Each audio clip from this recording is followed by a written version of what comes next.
and showed that heat increases the rate of evaporation and tried to understand why that is based on what we've done before. Now we're just moving on, and we're looking at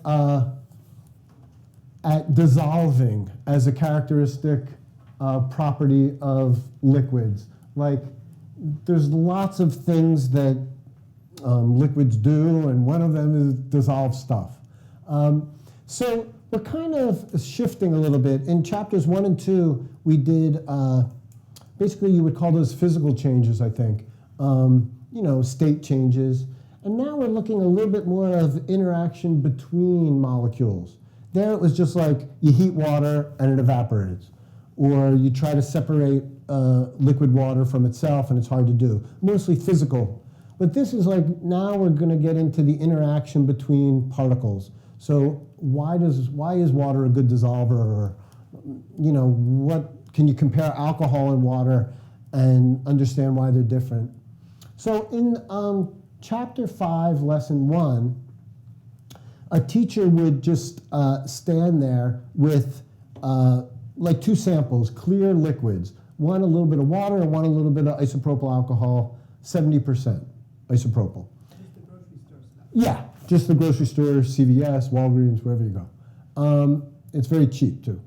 But you got to be careful with it. You follow all the instructions on the label.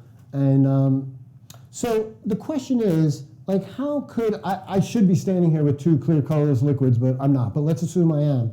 And I would ask you as the students, like, what's one way I could tell these 2 apart? Any ideas? Like, what test could I do to see if they're the same or different? Any ideas? You could smell them.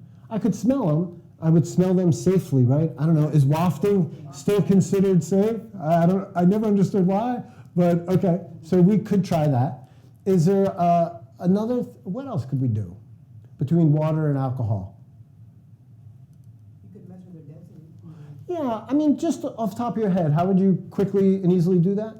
Well, I would just like get a graduated cylinder, and I would pour in a certain number of milliliters, and I would weigh the graduated cylinder with and without, and that kind of stuff. Perfect, yeah. So you could do that. You could see if, you're saying that would give you some answer about their densities, because you would check the same number of milliliters, you'd use the same volume, and you would just take the mass of one, the mass of the other, density equals mass over volume. You could do a calculation, or you could just see if one weighed more than the other. I use the term weigh, if the mass of one was more than the mass of the other, you know that that one's more dense. The water would be more dense. Alcohol is less dense than water. So that's another way. So you could waft them, you could check their densities. Any other thoughts? There's other ways to check density too. I mean, you could heat them. What would be the purpose of that? See how fast they evaporate. Sure, you could check the rate of evaporation. You might not want to heat up the alcohol. There's probably a safe way to do it. But in middle school, I don't know if I would mess with that. But that's a good thought. In fact, let's do that. Let's just check the rate of evaporation. So I'm going to hand out just 2 little bags. Thank you, Kim. And you can open those up and take the materials out. And you'll see, again, we're using pretty household stuff, except we do have a fancy graduated cylinder. Do they need those paper towels? What do we need? Yes, as a matter of fact, we do. 2 each. So do the graduate cylinders usually have a base? Yeah, they do. I didn't pack the base. Oh, all right. Because we're not actually middle school. Well, no, maybe I should have. But Like it was they're just not that. right. I think the amount that we're using, it's actually a little bit of a bad design, because I think the base covers up the very right. I could be wrong on that, but That was always an issue. yeah. So here, let's do this, you guys. We're going to do a very quick experiment with alcohol and water to see if they are the same or different as far as evaporation goes. Now, I'll tell you, one thing, I mentioned this in the first session, that we try to do in middle school chemistry is have the students help design the experiment. So if we, as the teacher, you might say that we've got two brown paper towels here, and we want to see if water or alcohol evaporates faster, slower, differently, the same. What could we do? Well, what's a good, easy test? Beth? Well, kind of what we did before. You could put them, get a drop on a paper towel and just see which one disappears.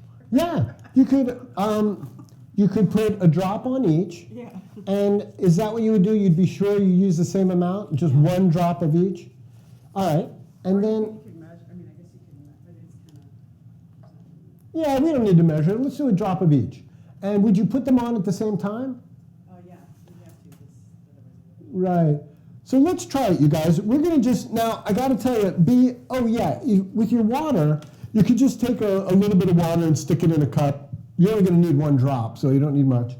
And you can dip right into this alcohol container, that's fine, with a dropper. But I have to tell you that the alcohol is a little tricky to control out of these droppers. These droppers have a pretty big hole, so the alcohol wants to slide out. So try to only put one drop of alcohol and one drop of water on your paper towels at the same time. And this will be, we hope, a pretty fair test. Should we hold our dropper straight down or? I don't know, you're going to have to... Right. Now, this is an accidental thing that I think I did. Okay.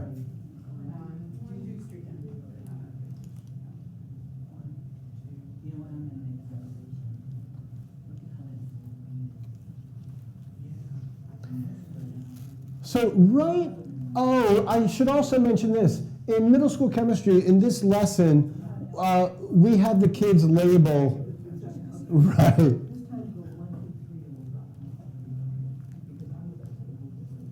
I think there's problem solving going on in this group. That's good.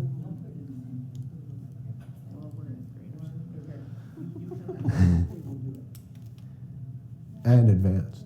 This is more round. This one. Yeah, that's what I. Do you guys, are there any observations that are not related to evaporation, just the way the liquids look on the paper towel? Right now, What- her water droplet is still beaded up on the paper towel, Yeah, and the alcohol spread out really quick. Right. That too. Yeah, it's interesting. So right away, you can tell that they're not the same. This is one thing that is kind of nice, is that they're both clear, colorless liquids. They look identical, but they're made up of different molecules, so they're going to act differently. So now, to do an evaporation test, I mentioned, I think when you guys were doing this, that in the lesson, we have the kids label the pieces of paper, or else we're going to run into trouble. We just have them do it A or W or however. So you guys, to make this happen a little faster, you could take these and treat them the same way and go like this. And arguably, that's still a fair test. I'm not doing anything different to one than I'm doing to the other. And let's just quickly make an observation of evaporation. Which one evaporates faster? Yeah. It's pretty obvious, right? Yes, Beth. Some other observations I noticed with the water is that it's spread out more on the paper towels, and also on the edges, it was kind of jagged, whereas the alcohol was had clean lines. Nice. Yeah, Beth just said that she noticed some other things that Beth, just one more time so everybody can hear. So on the water, you notice that it spread out more throughout the paper towel, and it had jagged edges, whereas the alcohol kind of stayed in one spot and had like a clear one. It does have jagged edges. Well, I'm Yeah. sure it has something to do with the paper towel. So let's take a look, you guys.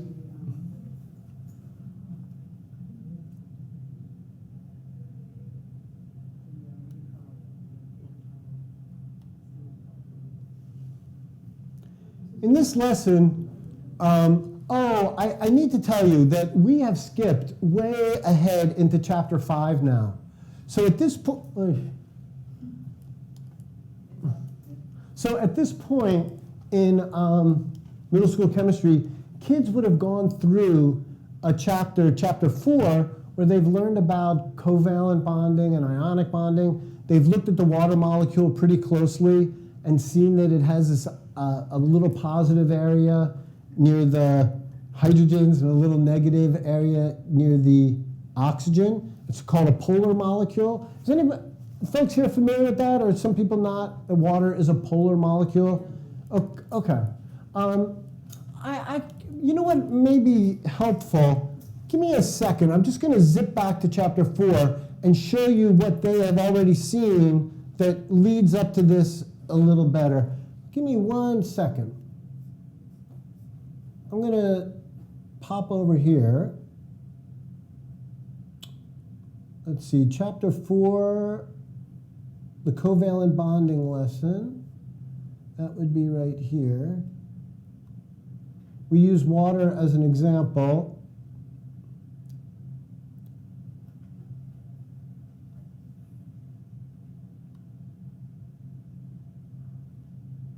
So, kids will have, like I said, already been through this if you do them in order. Now, you guys, I'm not going to spend a lot of time with this. I just want to show you how we get to what we're talking about in chapter 5. But do you know the oxygen atom? How many protons are in it? Like, what's its atomic number? Do you guys know that off the top of your head? 8? Did I hear 8? Yeah. So it's got 8 protons and 8 electrons. 3, 4, 5, 6, 7, 8.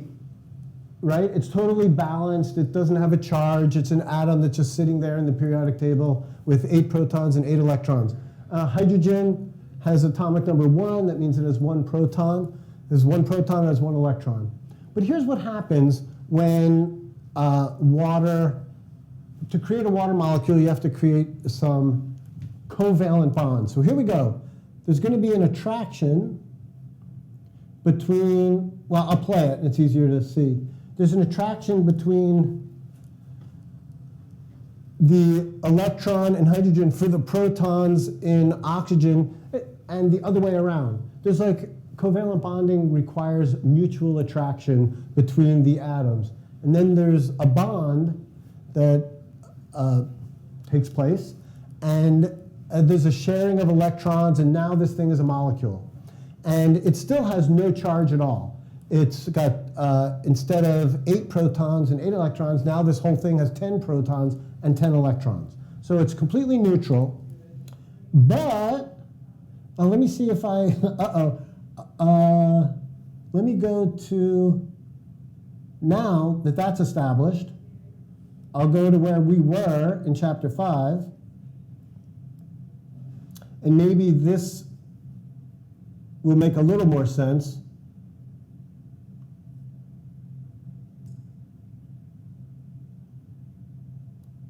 So here's what we just had on the screen in chapter 4 with 10 protons and 10 electrons. But what's up with why is water special? It's because this oxygen pulls on the electrons like sort of harder.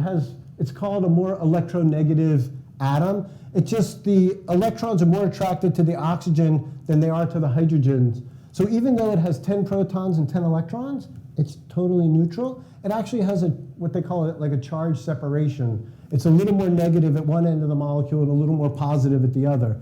Now, I don't know for an 8th grader if that's a little much. Have you guys ever done that in 8th grade? Talked about the polarity of a molecule? Well, I coach a science team, those kids.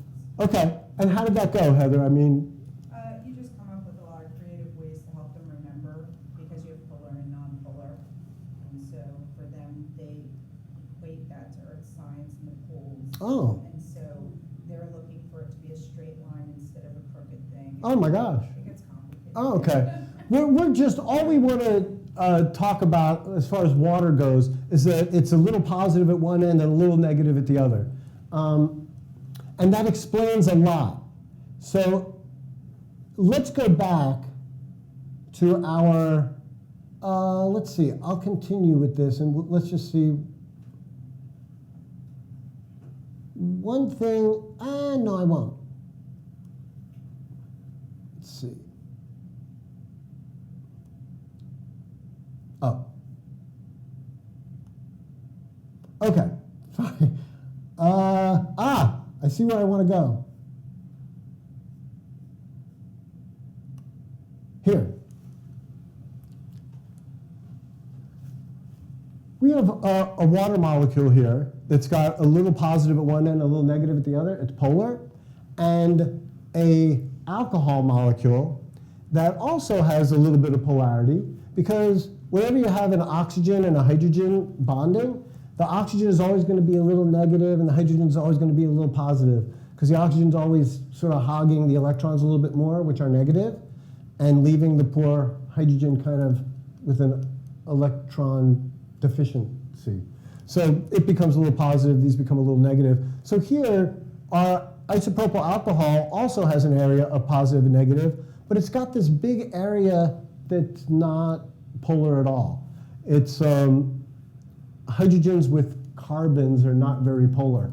So, with the argument, all of this is to say that we can explain maybe why alcohol, or why alcohol evaporates more easily than water. Would you say, Kristen, that water molecules are attracted to each other? And we know that from what we did before, right? Is this whole positive and negative thing is a way to try to explain that. That the reason why water molecules are attracted to each other is that they've got all these charges that are positive and negatives. Surrounding the entire molecule. Right. Whereas alcohol, it's a liquid, so it has to be attracted to each other. I mean, the particles are attracted to each other. It keeps them together as a liquid. It's not a gas. So, I mean, they're a little bit polar, but not as polar as water. Right. How could that, Kristen, explain why alcohol might evaporate faster? I mean, this is just how I'm making sense of it in my own mind. For the water, because like we said, where there is a charge basically across the entire molecule, they are much more, in my opinion, and I could be wrong, more attracted to each other. So I'm thinking of it as they're not as willing to give that up. when you Perfect. Put them on a paper towel, so they're gonna kind of stay together versus the alcohol when they get put on the paper towel, where there's not that whole sphere of a charge, so to speak. Mm-hmm. There's really nothing holding them back. I don't know. There's less holding them back. That's Yeah. how I would think of it. That's perfect. I mean, I think that's For a, eighth graders. yeah, for eighth graders or for almost anyone, as a qualitative, explanation of this phenomena, if you can say what you said, that's perfect. That they're not held as tightly together. They're more likely to leave. Yeah, in fact, alcohol has a much lower boiling point than water. It's easier to make it boil because they're not attracted to each other as much. So let's do, sorry you guys, we didn't really, oh yeah, we did an experiment, right. Let's do another one. We've got some salt here. Let's just see which is the better dissolver of salt, water or alcohol. Now, if you guys were students and I was the teacher, I would ask the question, and this is what we do in middle school chemistry, is what's a good experiment that we could try? What's a good experimental design? Could you use the term, when I learned this in school, my teacher, he always used the term universal solvent. When you talk about water, could you use that term here? Sure. I don't think we've gotten there yet, but once we see that water is a pretty good dissolver, yeah, why not? Yeah, we could say that. So, but right now, we actually just want to design a test. Susan, what would we do to see if, Which one would dissolve better? yeah, is water or alcohol a better dissolver of salt? That's the question. Well, this is not clever, but could we have the same amount of water and the same amount of alcohol in the two different glasses, and then add the same amount of salt to them and stir? Perfect. You said this is not clever, but that's perfect. That's clever as the best scientist could ever come up with. So let's put, how about, we'll do it this way, maybe 10 mils of water in one cup, 10 mils of alcohol in the other, and you can use your graduated cylinder for that. So this is our trash can. Yeah, sorry, yeah. Any dumping goes in there. Does it matter if you put water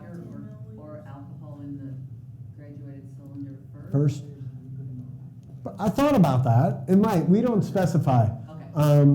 You talk about them in the Oh, you know, here's what you can do. I just thought of this. Yes. We have a decent amount of this.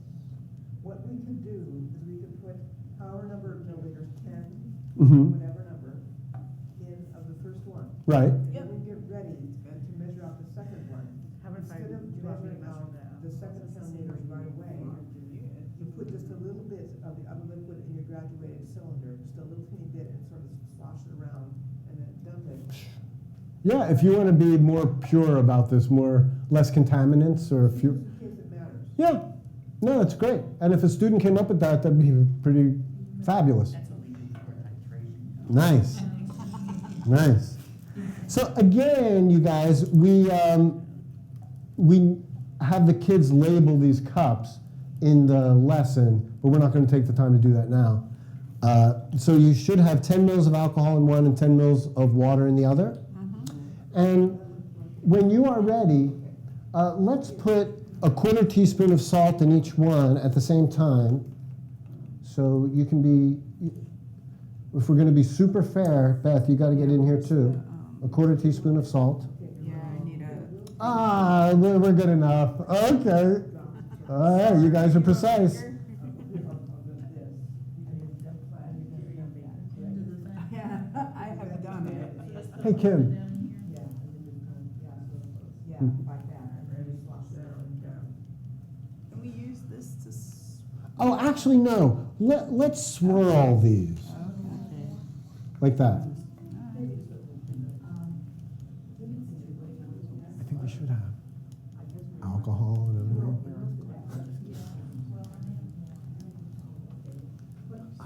Darn it. I didn't think of it. Bless you. I think they're under here. Oh, yeah. Like 10 packs each? Still in there. Oh, yeah? No, we have a group here who's being very precise. Kristen and Susan. Susan, do you always go by Susan or Sue ever? Or? I usually go by Susan. Susan, okay. But I might have to give it away. Okay. Your level of precision is like very admirable. Well, It's science. Well, I would want my kids to be this way, so if I don't do it, they're not. Exactly. Very good modeling. and they said like a 1/4 teaspoon. Yeah, so you should have 10 mils of water in one, 10 mils of alcohol in the other. The water. And then we're going with a 1/4 teaspoon of salt in each one. And I conveniently have 2 1/4 teaspoons so you can do it at the same time. Sorry. And then once you plop them in, we're not going to use a spoon to stir. We're just going to swirl like this. Okay, Okay? Do you have 2 cups? Yeah. yeah, we do. Thanks.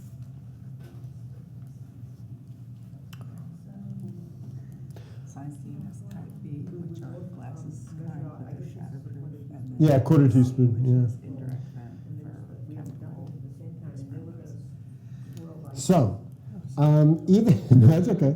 Even though these guys are a little behind, we're going to divulge the results. Okay. So, Beth and Heather, Yes. what did you observe? Water is the salt quicker than the alcohol. Okay, What and did you see? Describe it to me. Well, you don't see any more salt crystals in the water. And even now, you still see a significant number of salt crystals in the alcohol cup. Oh, great. Yeah, see, it's not all gone yet, but it's getting tiny. Well, maybe it might even get all gone. Yeah, that's pretty obvious, pretty quick. oh yeah, It's real clear. okay. So we're going to just quickly talk about why that could be. It looks like yours is really nothing. In the lesson, Because, you know, this rubbing, this alcohol stuff you could buy in the strip stores. let's see what we have here. Take a look at this, you guys. Again, students will have seen this before in chapter 4. They would have seen a salt crystal, that it's made up of positive and negative ions. There's big green chlorines, the negative chlorine and the positive sodium. So the question for students is, they haven't dealt with this yet. that why would water be a good dissolver of salt? Any thoughts?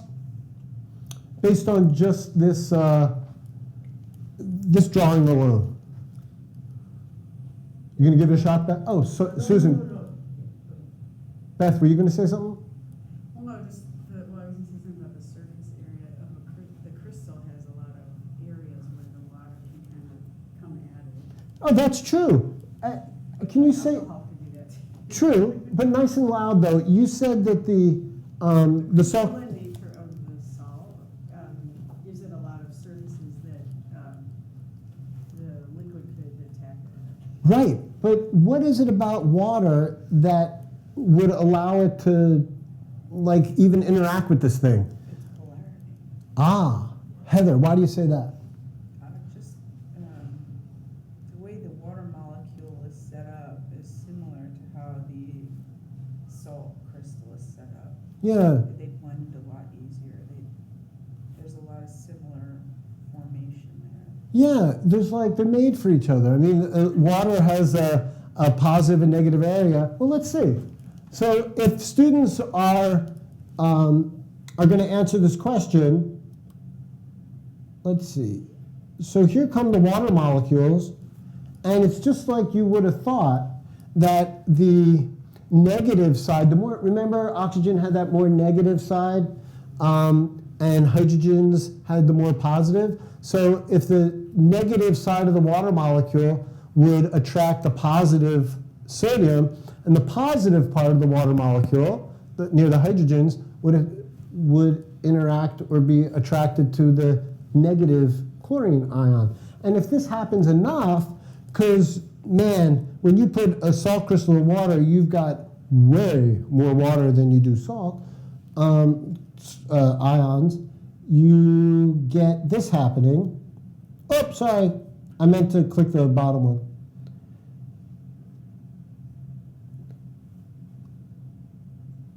And then it's fully dissolved. Does that make sense? That water would be good at that?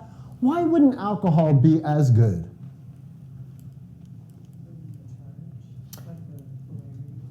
Remember that alcohol only had that top part with just one oxygen and one hydrogen. It had some polarity, but it had that big part with carbons and hydrogens with very little polarity. Yeah, it's got this big, most of it, the majority of the molecule is not going to be helpful. So alcohol is not so good at dissolving an ionic substance. Let's take a look. Check this out. Here is another way of viewing this. It's a bird's eye view here of a model of chlorine and sodium in a salt crystal. And if this can catch up, and we'll see the rest of it. Come on, baby. And the water molecules should be coming down soon. And this actually speaks, Beth, to what you're saying, having this big surface area like exposed so the water can do its thing. So here, it's like the more positive part of the water molecule near the hydrogens is interacting with the negative chlorine, and here the more negative part of the water molecules interacting with the positive sodium. So it's just another way to show kids what's happening on the molecular level using a model like this. Water molecules are on the attack. Exactly. Yeah, they don't mess around. So let's do, you guys, one other quick one is which would be, oh, Kim, when do I go till? 5:05. At 10:05? No, 55. 55. Oh, okay. So we have another 6 minutes. We could do one more. Let's see which is a better dissolver of sugar. Alcohol or water. Now, our source of sugar this time is just an M&M. Not 100% sure why I did it like this. I'd have to think back. But what's a good test, you guys, to see which is a better dissolver of the sugar coating of an M&M? What's the test? Heather, what should we do? Put an M&M in some amount of water and an M&M in some amount of alcohol. Perfect. Should we use the same amount of water and alcohol? Yep. Would it make sense to use a lot of water and just a little alcohol? Nope. That would be bad. Should we use the same color M&M? I think so. Why? Well, because you don't know if the dyes have a different makeup, Yeah. and therefore that might affect their solvency. Good. Yeah. No, very good. Would you expect a 7th or 8th grader to be able to answer that question, whether you should use a M&M of the same color or not? Without the word solvency, Right, yes. right. It's even a word, right? Right. All right, let's try it, you guys. So if you dump out what you already have in your cups, yeah, right in here. And then what you want to do is, let's use the same amounts maybe. 10 mils of alcohol, 10 mils of water. And Kristen, you don't have to be as precise as you were, but but you're right though. You're right to do it correctly if you're showing the students how to do it. Let's just use one M&M in each. And you know, if you were the teacher, you would ask all these good questions like, would you use the same amount of alcohol and the same amount of water? And kids will say yes. Okay. Should you put the M&Ms in at the same time? Yep. Yes. And we're going to swirl them. Would you swirl them in the same way? Yep. Like, would you swirl one very vigorously and one very gently? No. All right, 10. Okay. So I'll let you guys just do this. So you're going to put the same color M&M in each one and then swirl in the same way. And Beth suggested, I think, in a funny way, swirling in the same direction. I'm not sure if you have to do that. Wait, let me think. Yeah, I can't tell. Well, you know, there's 2 questions here. Susan, could you say that louder? I'd like to hear what you're saying. Well, see, this just makes me have 2 questions in my mind. Mm-hmm. I wonder if we're looking at sugar dissolving or if we're looking at food coloring dissolving. Yeah, that's a great question. In fact, I can't remember if it's in this lesson or not. At some point, students have broken open an M&M and looked at the edge, you know, the broken edge to see that. I feel like if we're talking about sugary, you would look more at like the decomposition of the actual M&M versus like, Oh. don't pay so much, I mean, obviously Right. the dye is good to observe, but don't pay so much attention to the dye, but like hers right now it really has no color, so now is when you would kind of start to look at. That's a very interesting thought. What we're claiming is that the outside of the M&M is made up of sugar and food coloring on the outside. So your point, Susan, is a great one, but I guess we should have, before we did this, we could have established what the coating of an M&M is. It's mostly sugar with a little food coloring. Okay. So you're actually taking off the sugar and food coloring, like you said, and you're down to the chocolate, which is actually not easy to dissolve. Yeah. But you could, if you're uncomfortable with using an M&M, you could just use a 1/4 teaspoon of sugar, like we did for a 1/4 teaspoon of salt. Well, never mind, no, I'm kind of an average. So Oh no, that's a great question. So yeah. And like I said, we're going like 500 times faster than you would in your classroom. So you could have established that the outside of the M&M is mostly sugar. Let's take a quick look and then we'll finish up.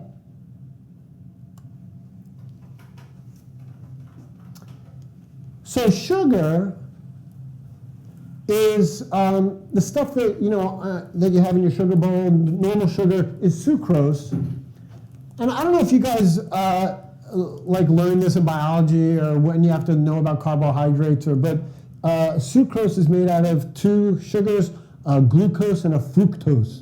And they're connected together. So it's a pretty big molecule. I'll show you. It's,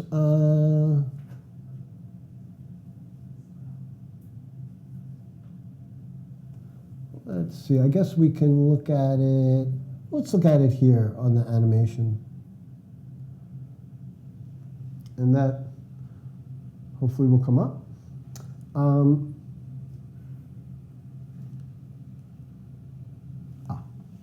So here's sucrose. So it's this big, crazy looking molecule. I'm not sure which one's the glucose and which is the fructose, but that's a sucrose molecule. Now, if you notice, Oh, this is a ball and a stick model. Some of the other ones we were looking at were called space filling models. We have those too of sucrose, but let's just look at this one for now. Here we have oxygen and a hydrogen. Here's an oxygen and a hydrogen, oxygen, hydrogen, oxygen, hydrogen. The outside of this molecule is covered with oxygen and hydrogen bonds. What do you remember about those? Why are they significant? Do you remember we looked at it in the water molecule? There's going to be a little bit of a charge separation, a little bit of polarity at each one of these oxygen-hydrogen spots. The oxygen is going to be slightly negative and the hydrogen is going to be slightly positive. So let's just show. We tried to show that using color coding here. The red is slightly negative, the blue is slightly positive, and the whole molecule in 3 dimensions is completely covered by polar areas. And that's why a sugar crystal stays together. There's no covalent bonds between any of the sucrose molecules. They're just connected together by these polar interactions. Just like the salt crystal was positive and negative ions. Well, this is different. These are not ions, but these are polar interactions holding the individual sucrose molecules to each other to make a sucrose crystal. Given this, let's see, Susan, why, oh wait, have we done the, oh yeah, we never took your observation, sorry. But it seemed that, I'll put words in, I'll just say it, that water was the better dissolver of the sugar coating, right? Yeah. Okay. So what, Susan, on the molecular level, what's water going to do here? Like we saw the water molecules come at the salt, are they going to do a similar thing here? Well, the sugar has all those places where there's an OH sticking out from the carbon. And I think that the O and the H will be kind of like the H2O in water. Right. The OH part can be kind of polar too. So there's going to be an interaction between the water, the positive part of a water molecule, and the negative area of a sucrose molecule. Well, let's just see.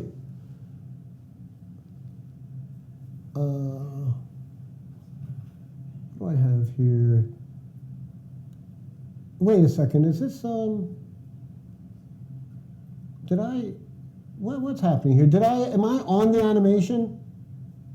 Because it should give me a chance to continue. Oh well. Oh, okay, I got to move to this one. So it's basically what you're suggesting, but it's happening everywhere. It's happening out here and behind it and all over it, that the positive part of a water molecule is interacting with a negative part of the sucrose, and a negative part of the water molecule is interacting with a positive part of the sucrose. Anyway, it's exactly what you'd expect. And we could have a conversation about why alcohol's not as good at doing that. But you guys understand that by now, that it has a whole nonpolar area that wouldn't do this well. So basically what we're trying to do is explain simple observations at the molecular level in a way that it builds so that a kid can actually understand it. And that's all we have for now. Can we see that water dissolves sucrose? Right here? You want me to turn the light off? Yeah, this was, It's a little hard. yeah, it is.